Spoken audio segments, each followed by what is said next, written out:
My name is Joanna Mercer, sir. Grab your coffee or your snacks right now, because you are not going to want to pause this one. I am 34 years old. I live in Columbus, Ohio, and I am the kind of woman who learned, younger than most people should have to learn it, that the only foundation worth building a life on is the one you construct yourself, with your own hands, from whatever materials you can find after everything else has been taken away. 9 years ago, I was 25 years old, 7 weeks pregnant, standing on the front porch of the house I had grown up in with 2 garbage bags of my belongings sitting on the steps beside me, listening to my father tell me, through the screen door he had deliberately not opened, that I had made my choice, and that choice meant I was no longer welcome in his home.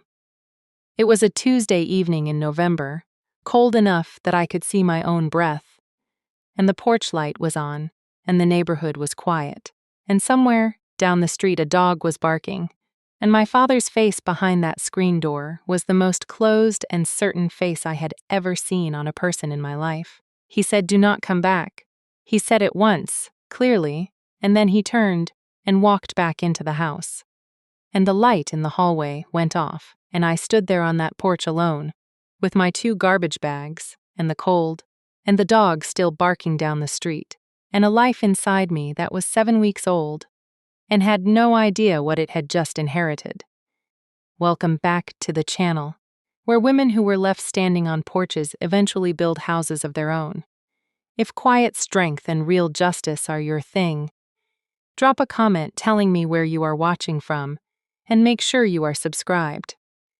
Let me take you back to the beginning, because nothing about the day my father finally met my daughter makes any sense without understanding every single thing that happened in the 9 years between that porch and that meeting.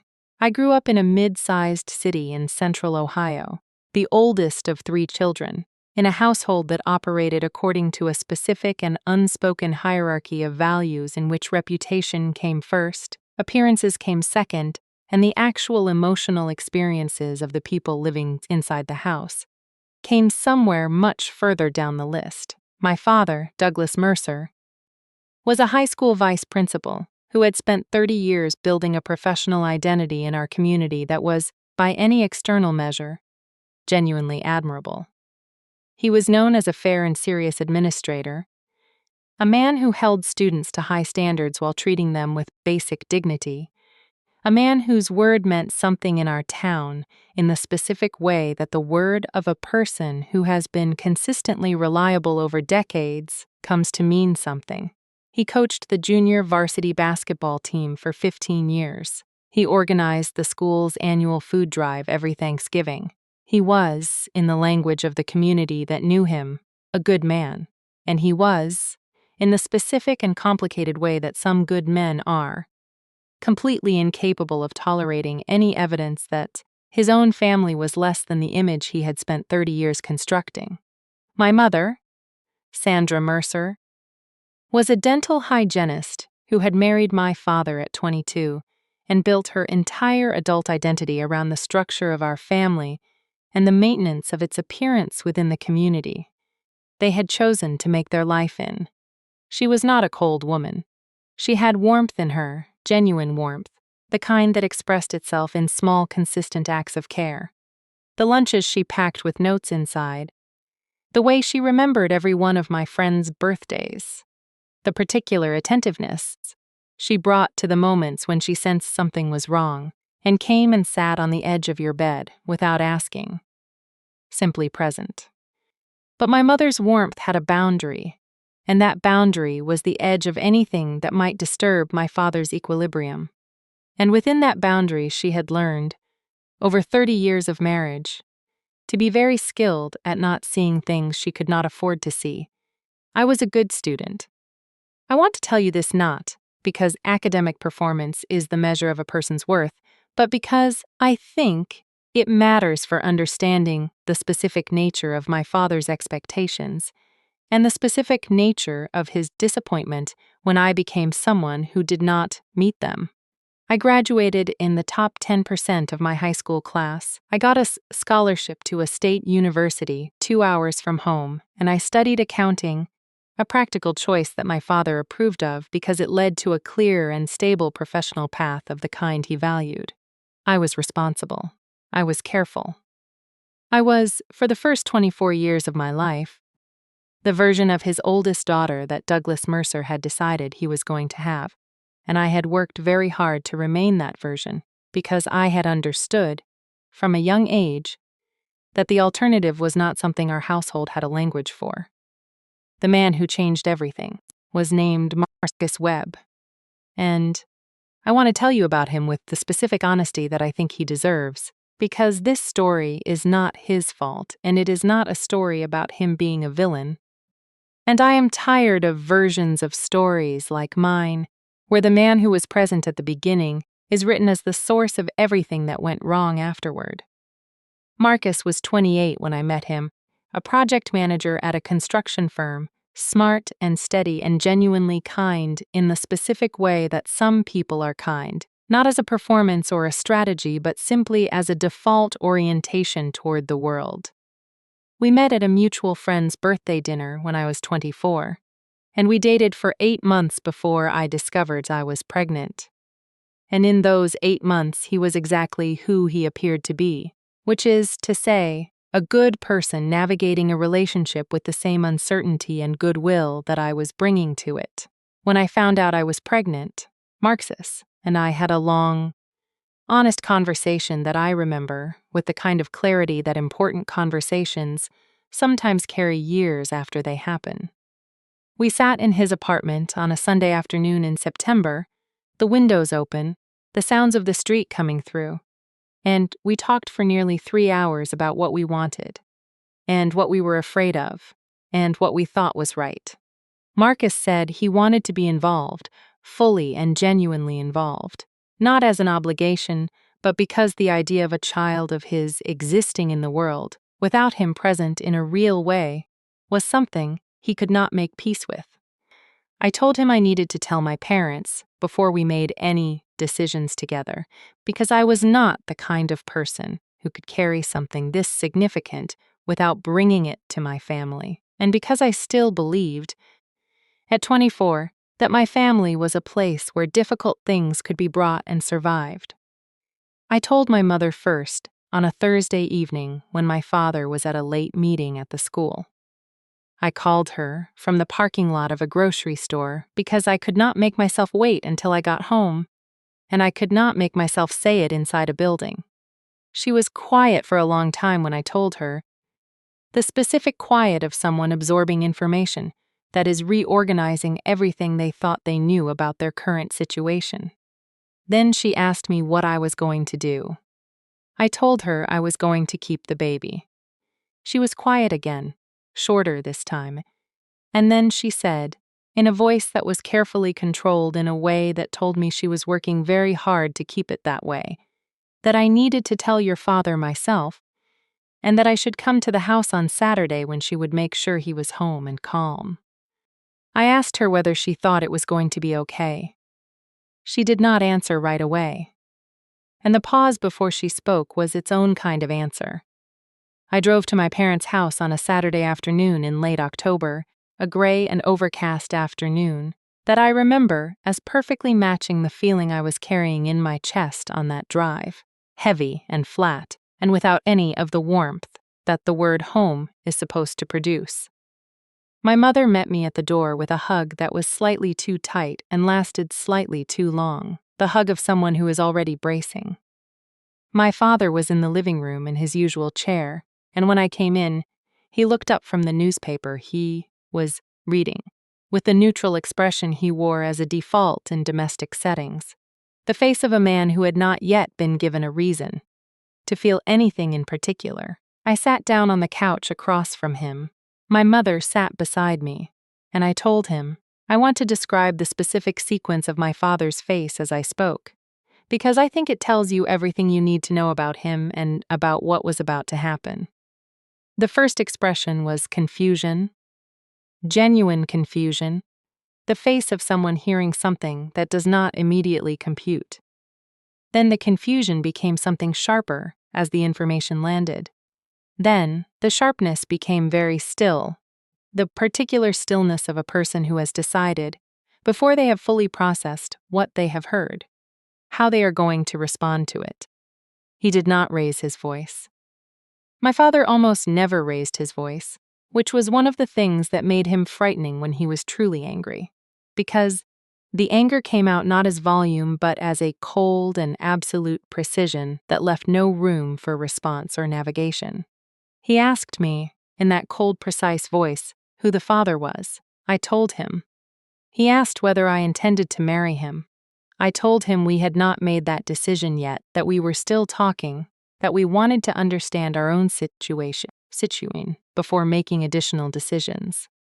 He looked at me for a long moment, and then he said that he had spent 30 years in that school system, and that his reputation in this community was not something he was willing to allow to be damaged, and that if I intended to proceed with this, then I needed to understand that I was making a choice, and choices had consequences.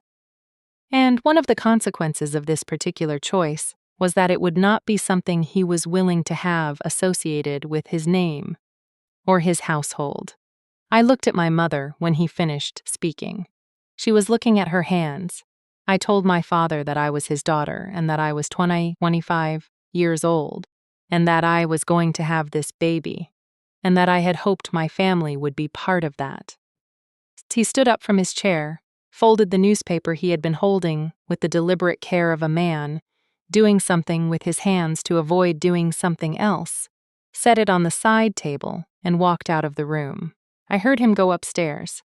I heard the bedroom door close. My mother sat beside me for a moment longer, and then she said, quietly and without looking at me, that she thought I should go home and give him some time to adjust. I asked her what she thought. She said it was a difficult situation. I asked her if she was going to be okay. She said she would call me.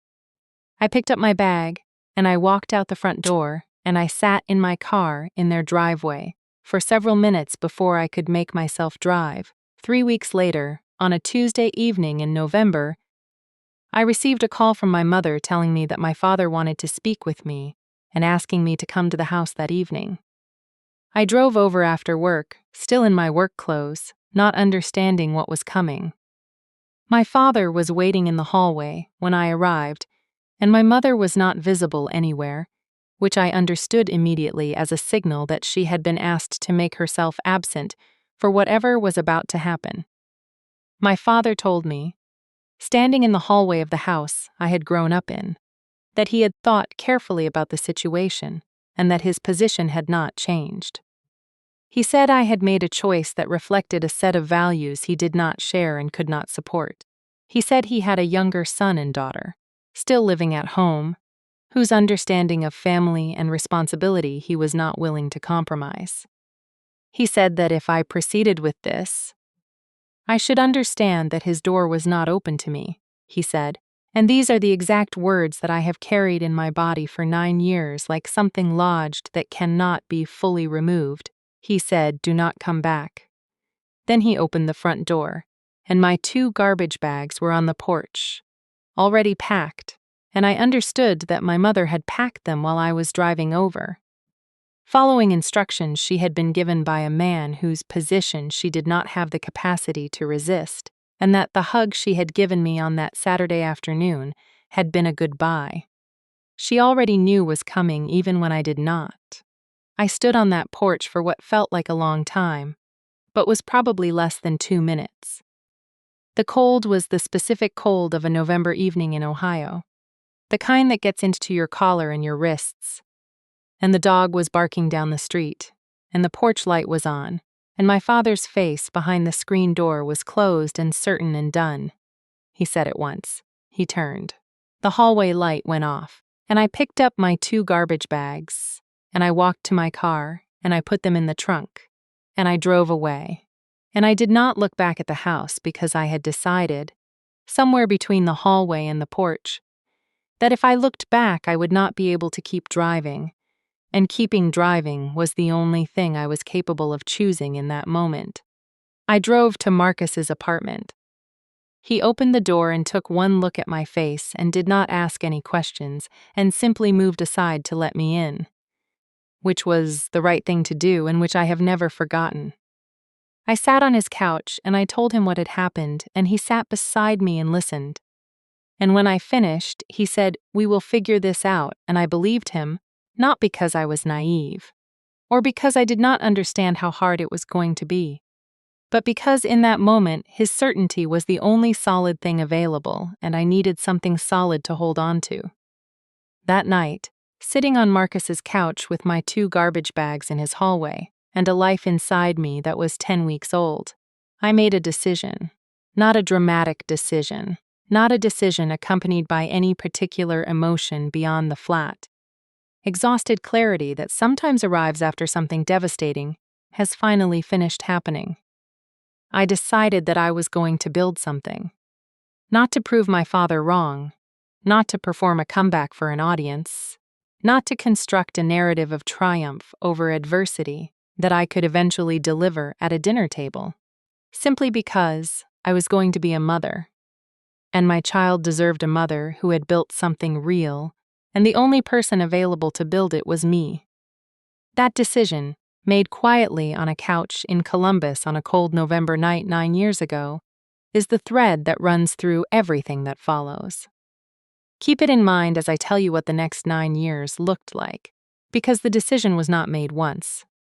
It was made again every morning for 9 years, in small and unglamorous ways, that no one witnessed and no one acknowledged, and that accumulated, over time, into a life. I want to tell you about the 9 years between that porch and the day my father met my daughter.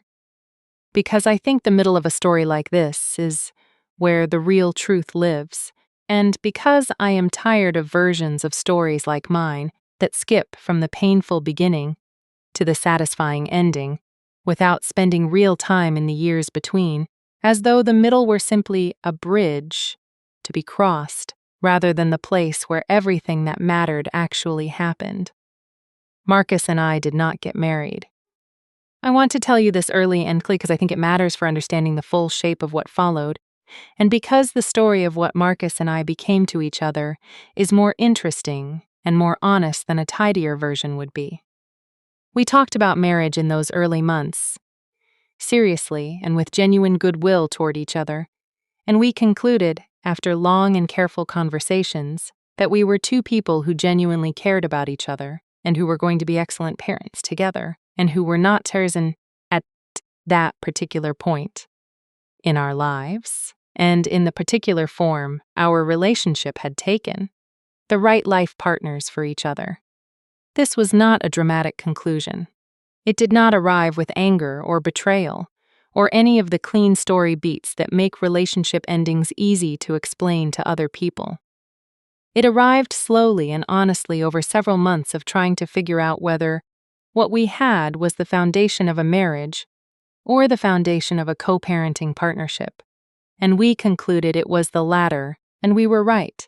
And I am grateful every single day that we had the maturity to make that call before we made promises we could not keep. My daughter was born in June, 7 months after I stood on that porch with my garbage bags, on a Wednesday morning after a labor that lasted 11 hours and that Marcus was present for from beginning to end, holding my hand and saying the right things, and being exactly the person I had understood him to be from the beginning. We named her Clara Renee Mercer, because I gave her my last name, not out of any particular statement or deliberate rejection of Marcus, but simply because Mercer was my name, and I was her mother, and it felt right. And Marcus, who is the kind of person who understands what matters and what does not, agreed without debate. Clara was, from her first hours in the world, the most specific and surprising person I had ever encountered. I know that every parent believes this about their child, and I am not claiming any special distinction for my own experience. But I want to tell you about her because she is the center of this story, and you need to know who she is. She was a serious baby, the kind who watched the world with an attentiveness that made visitors comment on it, as though she were filing information away for later use. She walked early and talked early, and asked questions constantly from the time she was old enough to form them, not the repetitive why questions of a child testing a boundary, but genuine questions about how things worked and why people did what they did and what words meant when you said them in different tones.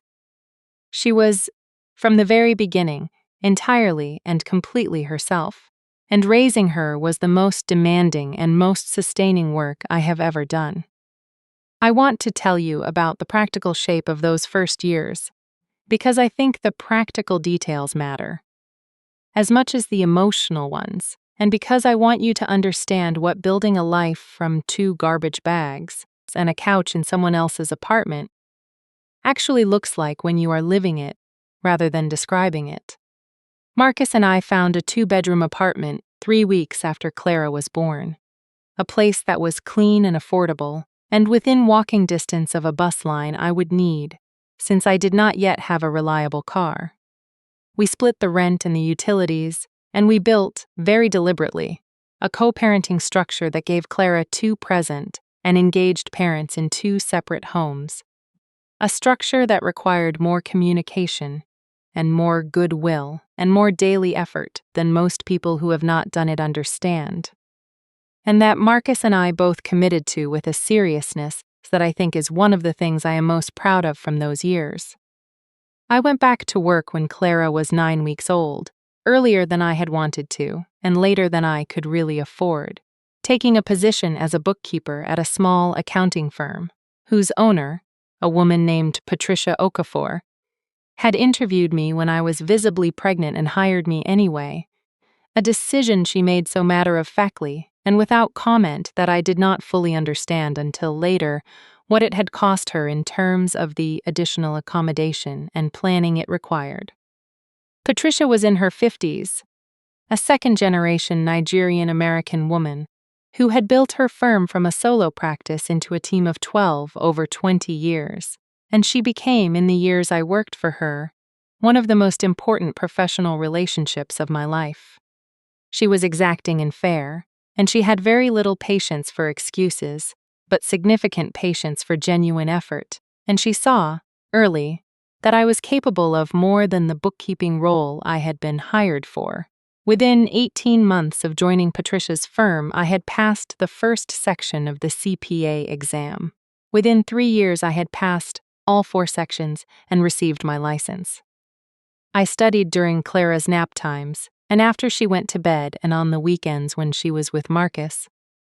Sitting at the small kitchen table in our apartment with textbooks and practice exams, and a cup of tea that went cold more often than not, working through material that was genuinely difficult with the specific stubbornness of someone who has decided that a particular outcome is not optional. I did not have the luxury of deciding it was too hard, or that the timing was bad, or that I would try again when circumstances were more favorable. The circumstances were what they were. Clara needed a mother who had built something. I kept studying. I want to tell you about a specific evening when Clara was about 2 years old, because I think it captures something important about what those years felt like from the inside. It was a Thursday evening in February, cold the way Columbus is cold in February, and I had just put Clara to bed after a day that had included a difficult client meeting, a minor crisis with one of our firm's payroll accounts that I had stayed late to resolve, a daycare pickup that was 15 minutes later than it should have been, because the bus was delayed, and a dinner that was more accurately described as crackers and cheese and half an apple because I had not had time to shop. And the refrigerator was significantly emptier than I had realized.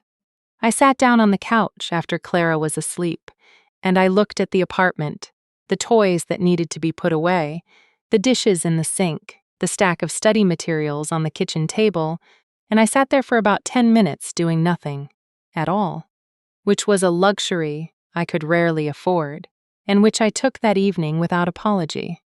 And then I got up and put the toys away and did the dishes and sat back down at the kitchen table and opened the study materials and worked for 2 hours before I went to bed. I tell you this not because it was a remarkable evening, It was not. It was entirely ordinary, the kind of evening that happened 3 or 4 times a week during those years. The kind of evening that does not appear in any version of a comeback story because it contains nothing dramatic enough to include. I tell you this because the comeback, whatever it eventually became, was built out of thousands of evenings exactly like that one, ordinary and unglamorous, and witnessed by no one except a sleeping 2-year-old in the next room. That is what building a life actually looks like, and I want you to know it. My mother called me for the first time 8 months after I left the porch. It was a brief call, careful in the way of someone operating within constraints they cannot name directly. And she asked how I was, and I told her I was well, and she asked whether the baby had arrived, and I told her yes. In June, a girl, we named her Clara. There was a silence on the other end of the line that carried more emotion than anything my mother said during that call. And then she said that was a beautiful name, and then she said she had to go, and she ended the call. I sat with the phone in my hand for a while after that, feeling something that was not quite grief and not quite hope but lived in the neighborhood of both. She called again 3 months after that, and again 2 months after that. The calls were always brief and always careful, and always ended before they reached any real depth. Because my mother was calling from within a marriage to a man whose position had not changed, and whose household she was still living inside, and the calls were what was possible within those constraints rather than what she would have chosen if constraints did not exist. I received them as what they were. I did not push for more than she could give. But I also did not pretend that what she was giving was enough, because it was not enough, and pretending it would have been a form of dishonesty I was not willing to practice. My father did not call, not in the first year, not in the 3rd year, not in the 5th. In 9 years from that November evening on the porch until the meeting I am going to tell you about, my father did not call me once. He did not send a card when Clara was born. He did not acknowledge her birthdays. He did not reach out at Christmas or Thanksgiving, or on my own birthday, which fell in April, the kind of day that feels its absences more sharply than ordinary days do. He had made a decision on that porch, and he had maintained it with the same cold and absolute consistency that had always characterized the things Douglas Mercer decided. I had known he would. That did not make it easier to live with, but knowing it meant I was not surprised by it, and not being surprised is a form of protection, even when it is not a form of comfort. Stay with me, because what was happening in my father's household during these 9 years, things I did not know at the time and would only learn later, is the part of the story that explains why the call finally came when it did. My brother Daniel was 20 when I left the porch. The middle child, 3 years younger than me, a quiet and internally focused young man who had always been closer to my mother's temperament than my father's. Daniel had watched what happened to me from inside that household, had been present for some of the conversations I was not present for, and had carried what he witnessed in a way that, my mother would eventually tell me, had affected him more deeply and more lastingly than my father had understood, or perhaps wanted to understand. Daniel graduated from college 2 years after I left, moved to Chicago for a job in urban planning, and maintained a relationship with me that was conducted carefully. And at a slight distance for the first few years, the distance of someone who loves 2 parties in a conflict and has not yet figured out how to stop splitting themselves between them. But as the years went on, as Clara grew from a baby into a toddler, into a little girl with opinions, and a laugh that I would describe as the best sound I had ever heard, Daniel's distance decreased. He visited us in Columbus twice in the years before everything changed. He met Clara properly, sat on the floor and did puzzles with her, and read to her, and watched her with an expression that I recognized as the expression of someone being introduced to a person they are going to love for the rest of their life. He called me regularly. He was, in the years of my father's silence, the member of my family who chose me, And I want to say that clearly because I do not want his part in this story to be swallowed by the larger drama of everything else. My sister Rachel was 17 when I left, the youngest, and her situation was the most complicated of all because she was still living at home when everything happened, and was therefore most directly subject to my father's version of events and my father's management of what was and was not discussed within his household. She did not contact me for 4 years, which I understood given her age and her circumstances, and which I did not hold against her in the way I might have if she had been older and more independent. When she finally reached out, she was 21 and living in her own apartment and attending nursing school, and her first message to me was a text that said simply, "I am sorry it took me this long, and I have thought about you every single day." I called her immediately. We talked for 2 hours. She told me things about those years inside that household that I had not known.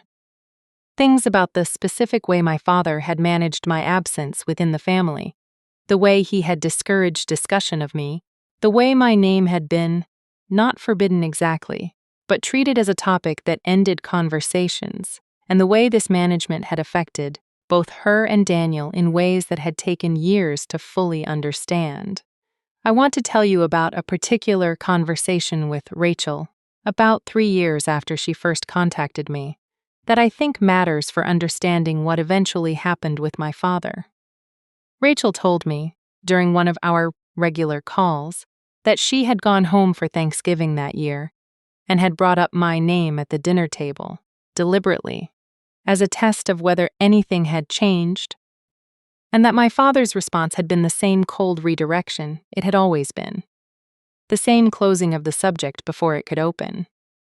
But she also told me that she had noticed something else at that dinner, something she described as a tiredness in him that she had not seen before, a quality in his silence about me that felt different from the certainty it had always carried, less like the silence of a man who was sure he had made the right decision, and more like the silence of a man who had been carrying something for a long time and was beginning to feel the weight of it. She said she could be wrong. She said she was not sure she was right, but she told me, and I filed it away. Not as hope exactly, but as information. My career continued to build during these years in the steady, unglamorous way that careers build when you work hard at them consistently, without the benefit of connections or networks, or anyone opening doors for you from the inside. I moved from Patricia's firm to a larger regional accounting firm when Clara was 4, a move that came with a significant salary increase and a client portfolio that challenged me in ways I genuinely valued. I became a senior accountant when Clara was 6. I was offered a management track position when Clara was 8, a role that involved supervising a team of 6 junior accountants and that required me to develop skills I had not previously needed, the skills of leading people, rather than simply doing excellent work myself. I took the role and I found, somewhat to my surprise, that I was good at it in a way that went beyond technical competence, that I had a particular ability to see what each person on my team needed in order to do their best work, and to provide that thing without making it feel like management, and that this ability had something to do with having spent 9 years paying very close attention to a child who needed specific things at specific moments and learning to provide them accurately. Clara was, throughout all of these years, the clearest and most consistent evidence that I had made the right decision on that November night when I drove away from my parents' house. I do not say this in the sentimental way that parents sometimes say things like this, as a general expression of parental love. I say it specifically and literally. Clara was the evidence, concrete and daily and irrefutable, that the decision to build something rather than collapse had been the right decision. She was curious and kind and funny in the specific way that children are funny when they have been allowed to be themselves without excessive correction. And she was developing by the time she was 7 and 8 and 9 into a person of genuine substance, someone whose company I genuinely enjoyed, not just as her mother, but as a person who found her interesting. She asked me once, when she was 7, why she did not have grandparents on my side the way her friends had grandparents, and I told her, as honestly as I could in language appropriate for a 7-year-old, that sometimes grown-ups made decisions that created distance between people, and that the distance between us and my parents was because of a decision my father had made a long time ago. She considered this for a moment and then asked whether he had been wrong to make it. I told her I thought he had been.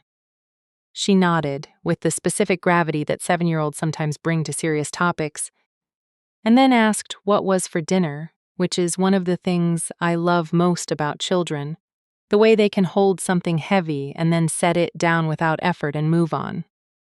What happened next? I could not have predicted, not even close. The call from my mother came on a Sunday evening in March, when Clara was 8 years old and I was 33. My mother called me on Sunday evenings sometimes, brief calls. The careful, contained calls that had been the shape of our relationship for 9 years.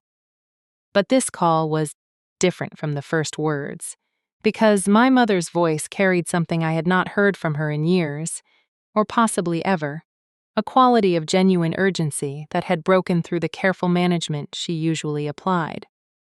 She told me that my father had been diagnosed, 3 months earlier, with a heart condition that his cardiologist had described as serious, requiring significant lifestyle changes and medication and monitoring, and that he had had a minor cardiac event 2 weeks before that had frightened everyone in the household badly enough that certain conversations were finally happening that had not been possible before.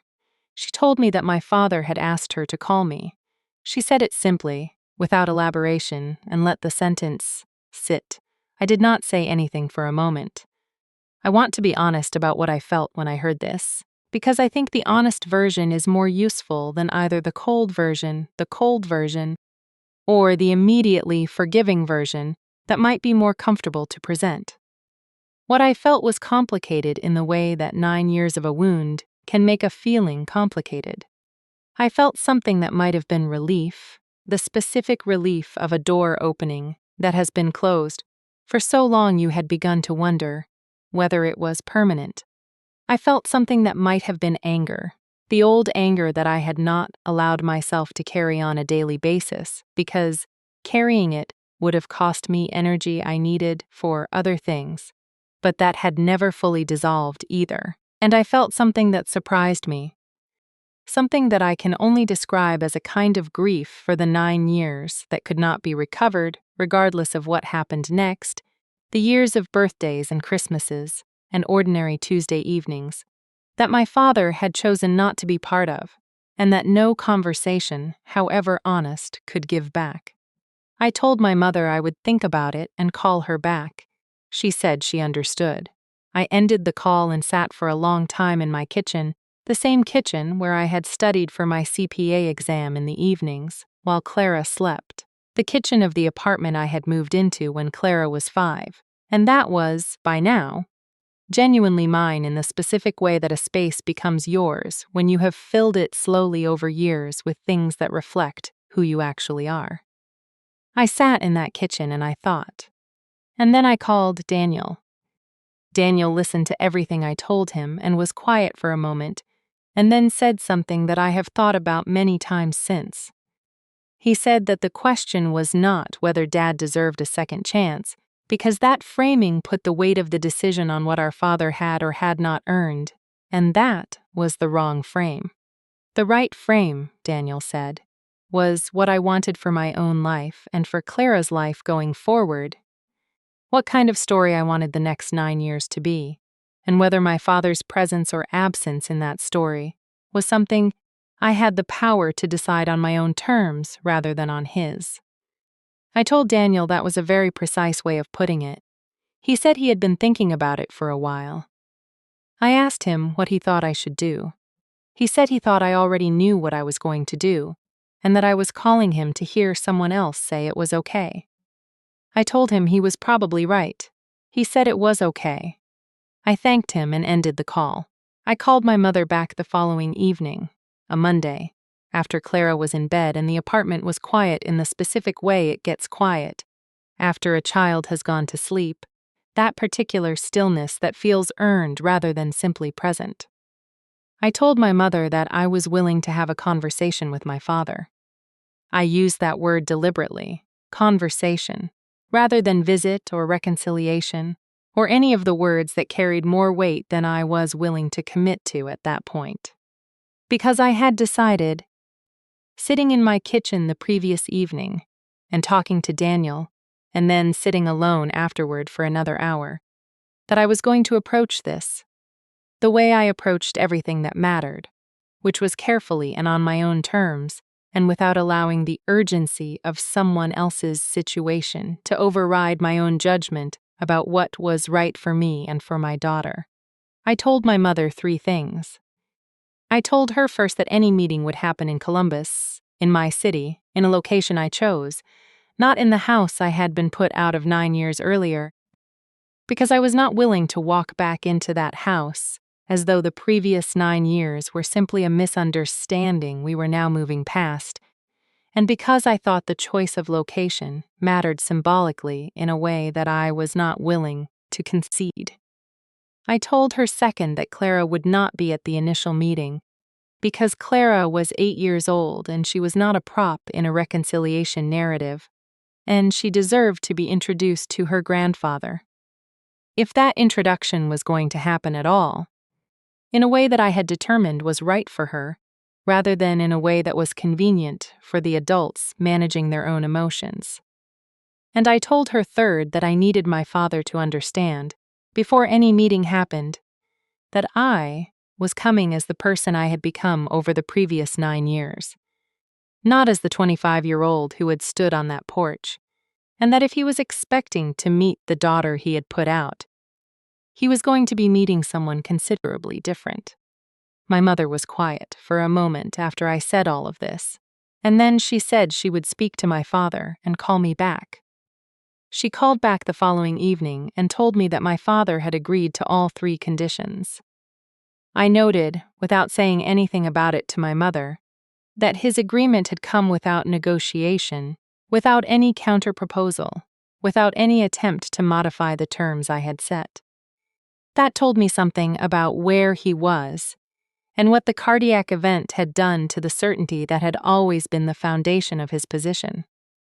A man who agrees without negotiation to conditions he would once have found unacceptable is a man who has been genuinely frightened, and I filed this away not as leverage but as information about what kind of conversation was actually possible now versus what had been possible 9 years ago.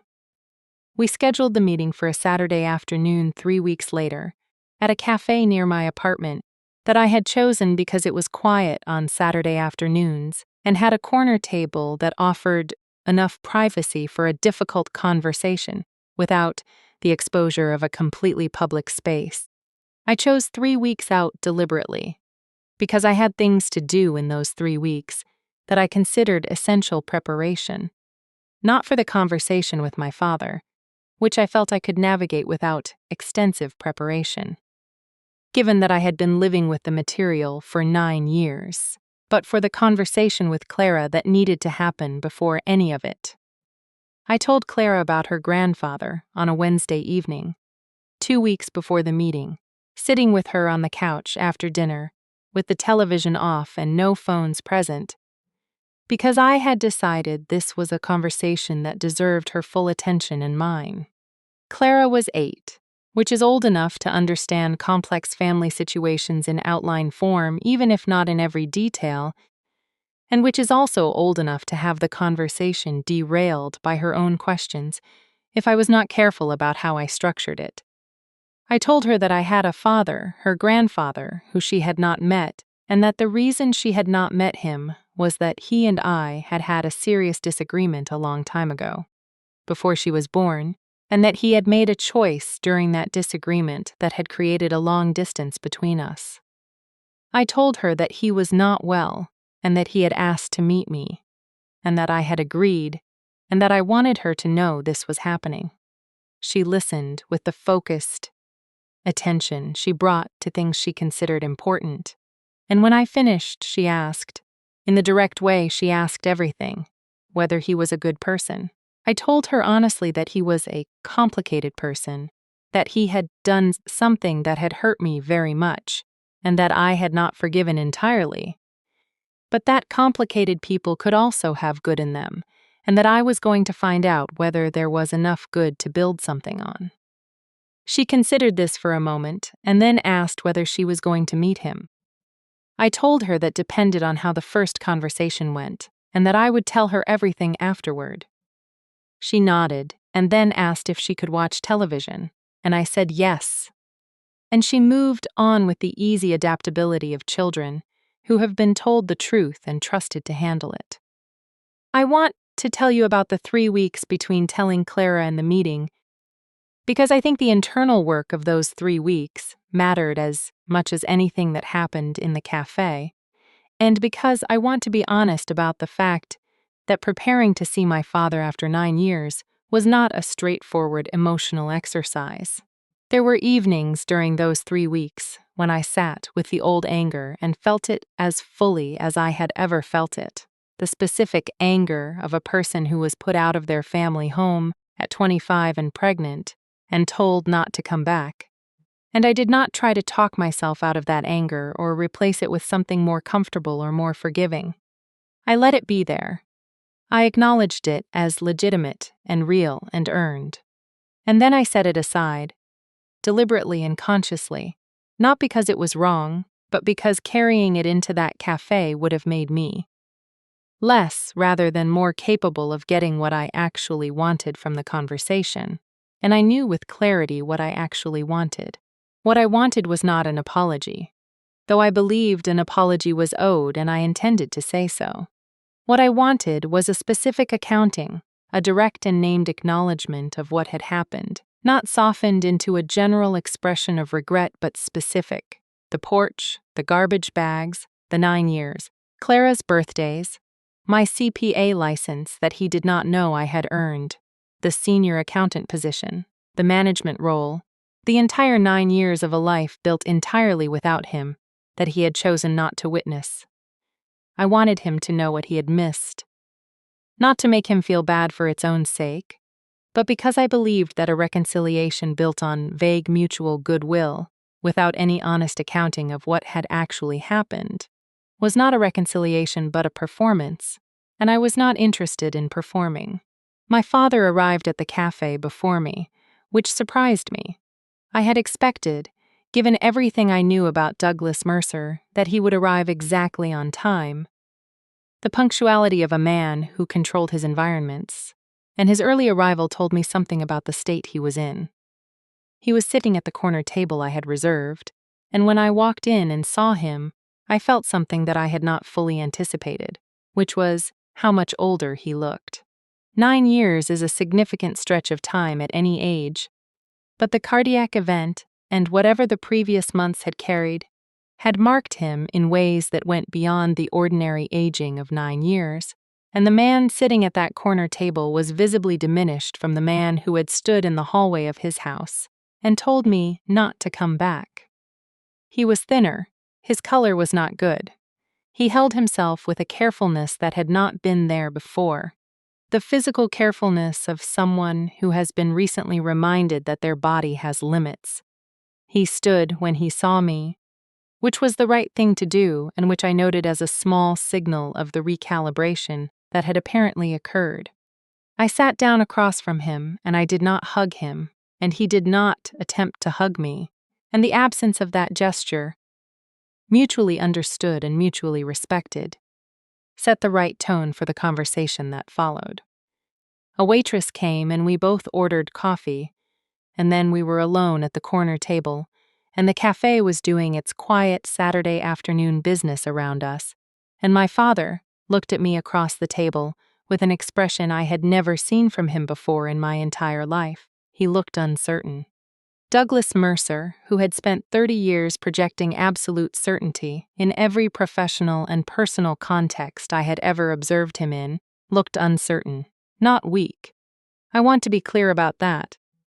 Because I think there is an important distinction between uncertainty and weakness, and what I saw on my father's face was the uncertainty of a man who was genuinely unsure of his footing, rather than the weakness of a man who had simply given up. He did not know what I was going to say. He did not know what version of me he was going to be sitting across from. He had agreed to my terms and come to my city, and arrived early and stood when I walked in, and now he was waiting to find out what came next, and the waiting was visible on his face in a way that would have been impossible to imagine 9 years earlier. I let the waiting sit for a moment after the coffee arrived.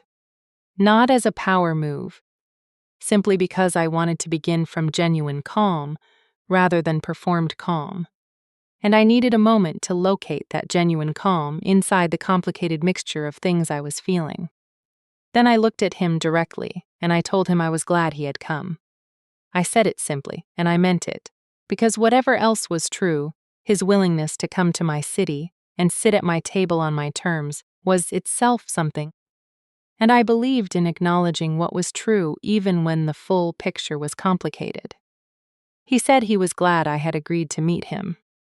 His voice was slightly different from the voice I remembered, quieter and with less of the precision that had always given his words their particular weight. The cardiac event had done something to his register that I did not think was recoverable.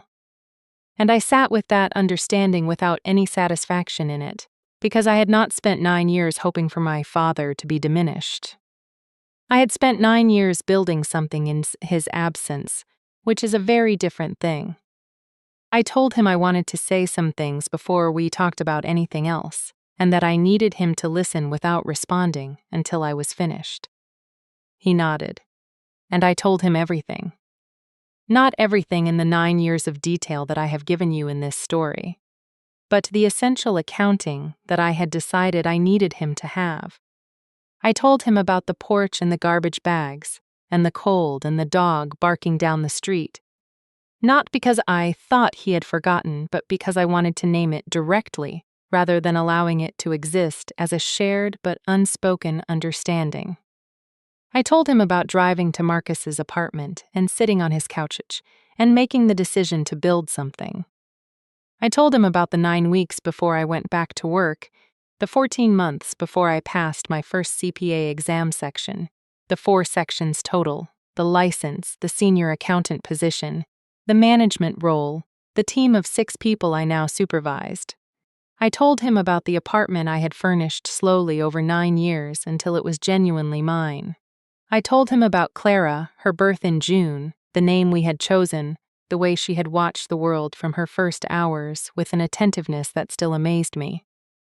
I told him about her 7th birthday, her 8th, the school play she had performed in the previous spring, where she had played the lead and been, in my entirely objective assessment, extraordinary.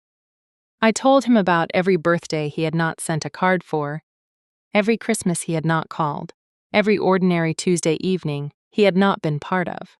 I told him clearly, and without drama, and without raising my voice, looking at him directly the entire time, and when I finished, I set my coffee cup down and I waited. My father did not speak immediately. He looked at the table for a moment, and then he looked back up at me, and what was on his face was something I had genuinely never seen from him before in my entire life, not in 34 years of being his daughter. His eyes were wet. Douglas Mercer, the high school vice principal, who had never once in my memory displayed visible emotion in front of another person, was sitting at a corner table in a Columbus café with wet eyes, and the sight of it produced in me something complicated that I will not try to simplify into a single emotion, because it was not a single emotion. It was many things at once. Grief and relief and a complicated form of compassion for a man who had cost me enormously, and who was now sitting across from me with the evidence of that cost visible on his face for the first time. He said he had been wrong. He said it plainly, without qualification or elaboration, the same plainness he had always applied to things he said with certainty.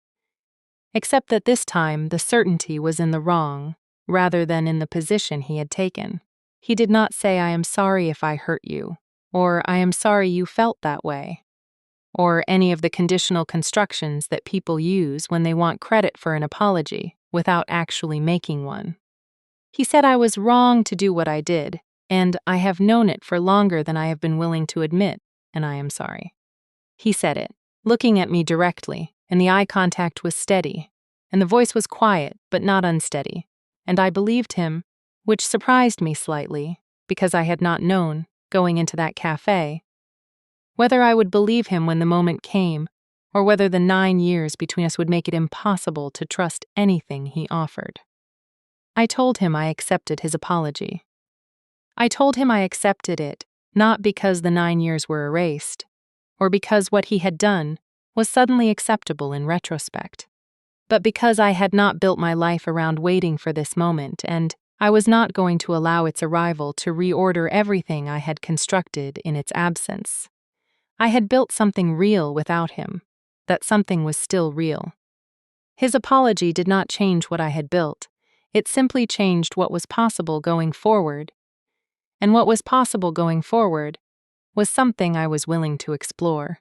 I told him about my conditions for going forward, because I had conditions, and I believed in naming them clearly, rather than allowing them to emerge later as sources of conflict. I told him that Clara would not be used as an instrument of his guilt or his redemption, that she was a person with her own relationship to this situation, and that relationship would develop on her terms and at her pace. I told him that my mother's relationship with me was not conditional on his comfort with it, and that the 9 years of careful phone calls were over, and that she and I would have the relationship we chose to have without his management of it. I told him that Daniel and Rachel had chosen their own relationships with me during his silence, and that those choices were theirs and permanent, and not subject to renegotiation now that his position had changed. He listened to all of it, without interrupting, and when I finished, he said he understood. I believed that too. We talked for another hour after that, the kind of talking that happens when two people who have not spoken honestly in years finally find a shared language, tentative and occasionally halting, but real. He asked about my work, and I told him about it in detail and watched his face as I described the career I had built, the CPA license, the management role, the team, and saw in his expression something that was not quite pride, because pride implies a claim to shared ownership of an achievement that he had not earned, but was something adjacent to it, a recognition of something significant that produced a visible response in him. He asked about Marcus, and I told him the shape of our co-parenting relationship, and he listened without commentary, which was itself a significant change from the man who had had a clear opinion about everything 9 years ago. Before we left the cafe, I told him I would talk to Clara about meeting him, and that I would let her take the lead on when and how that happened. He said he understood. He said he had waited 9 years and he could wait longer if that was what was right for her. I believed him. The conversation with Clara happened the following Saturday morning, in the same spot on the couch where I had told her about her grandfather 2 weeks earlier. I told her that I had met him and that the conversation had gone well enough that I thought meeting him was something we could consider if she wanted to. I told her she did not have to want to. I told her there was no right answer and that her feelings about it, whatever they were valid and did not require justification. She sat with this for a moment in the focused, serious way she sat with things that required real thinking, and then she said she thought she wanted to meet him, but that she wanted to know one thing first. I told her to ask. She asked whether he was sorry for what he had done to me. I told her he had said he was, and that I believed he meant it. She nodded slowly and said okay then, and then asked whether we could have pancakes for breakfast, which is one of the things I love most about her, the way she can hold something heavy and then set it down and ask for pancakes. The meeting between Clara and my father happened 4 weeks later, on a Sunday afternoon at a park near our apartment, a location Clara had chosen herself when I asked her where she wanted it to happen.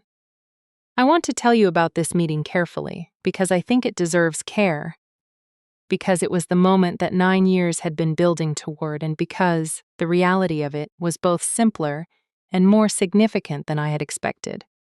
My father arrived with my mother, who I had invited because she had been part of this story from the beginning, and because Clara deserved to meet her grandmother at the same time, and because I thought my mother had earned the right to be present at a moment she had been waiting for in her careful, constrained way for 9 years.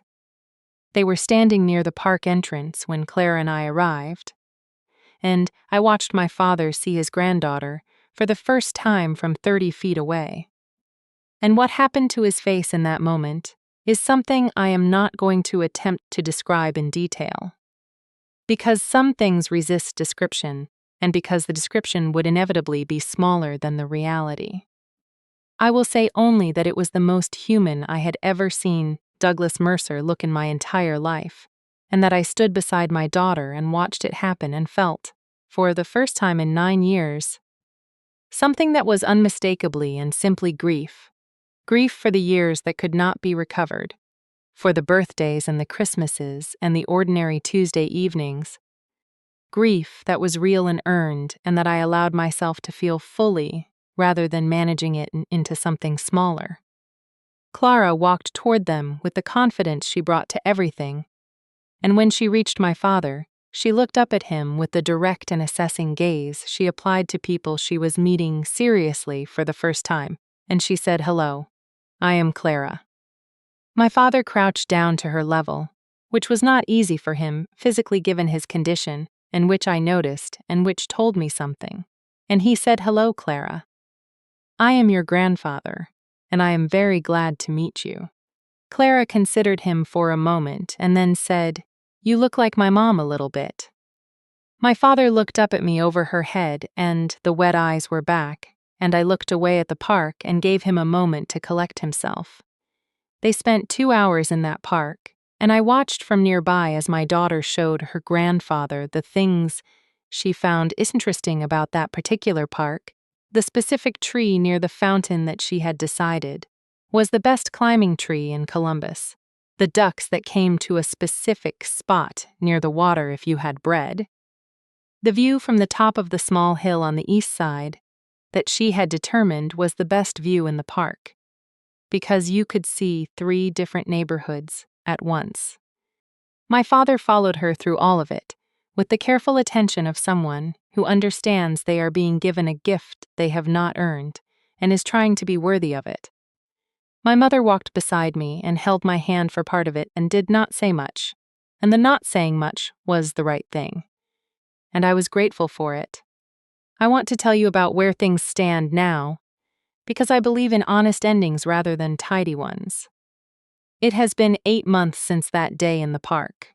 My father and Clara have seen each other 4 times since then, each meeting slightly longer and slightly more comfortable than the one before, each one moving at Clara's pace in the way I had insisted upon, and that my father has honored. They have a relationship that is genuinely in its early stages, and that carries, because of its late start, a particular fragility that I monitor without managing, the way you monitor something delicate without handling it so much you damage it. My father asks about her every time we speak. He has started sending birthday cards, to Clara and to me, the cards arriving on the actual birthday rather than late, which tells me he has marked the dates in a way he did not for 9 years, and which is a small thing that is not a small thing. My mother and I speak twice a week now, real conversations. The careful constraints of the previous 9 years dissolved in the specific way that constraints dissolve when the thing they were protecting against is finally no longer being protected. She told me recently, on one of these calls, that she had spent 9 years doing something she was not proud of, and that she was glad the doing of it was finished. I told her I knew and that I was glad too, and that we did not need to spend more time on it than that. She agreed. We talked about Clara for 20 minutes after that, and the talking about Clara was the best part.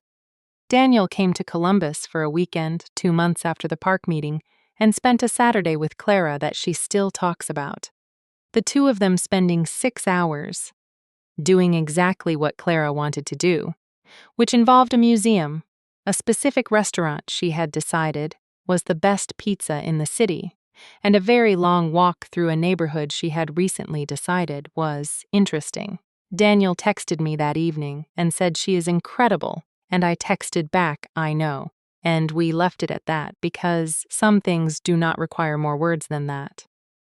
Rachel visited the following month and met my father for the first time in years under genuinely different circumstances than the ones she had grown up in, and told me afterward that the difference in him was real and visible, and that she was cautiously glad about it, which was exactly the right amount of glad given the history, and which made me love her precision.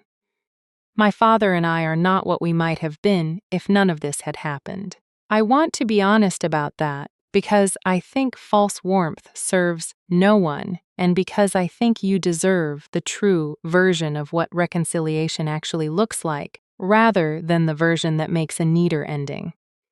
We are two people rebuilding a relationship from a foundation that was damaged so significantly that certain things cannot be fully repaired, only built around. We talk on the phone every week or two.